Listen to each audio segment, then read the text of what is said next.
ठीक है, मेरी असिस्टेंट आपसे चेकअप के लिए राब्ता कर लेगी। जी बिल्कुल, ये तो मेरा फर्ज है। फिर मिलते हैं। आमिर, अली, मैं तुमसे बात करने आया था, थोड़ी बात कर ले। मेरा पेशेंट आने वाला है, अगर मुख्तसर हो तो बात कर सकते हैं। हाँ, फिक्र मत करो, ज्यादा वक्त नहीं लूंगा। आमिर, मैं हॉस्पिटल छोड़ रहा हूँ, वापस अमेरिका जा रहा हूँ। और जब जा ही रहा हूँ तो सोचा कि खुलकर बात ही कर लूँ। एफसून बहुत खास है, बहुत नायाब है वो। ऐसी लड़कियां दुनिया में नसीब वालों को मिलती हैं। जानता हूं मैं, मालूम है मुझे। लेकिन इस हॉस्पिटल में एफसून बिल्कुल अलग है। अपनी ख्वाहिशों, अपने इमोशंस को दफन कर चुकी है, बिल्कुल मुख्तलिफ जिंदगी गुजार रही है। क्या तुम उसके सर्जन होने की बात कर रहे हो? लगता है उसने तुम्हें सब कुछ बता दिया है।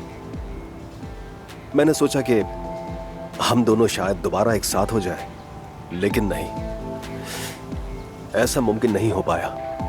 अब मेरी जिंदगी में बस यही ख्वाहिश है कि कोई ऐसा हो जो एफसून का ख्याल रखे और उसे वो अहमियत और मोहब्बत दे जिसकी एफसून वाकई हकदार है।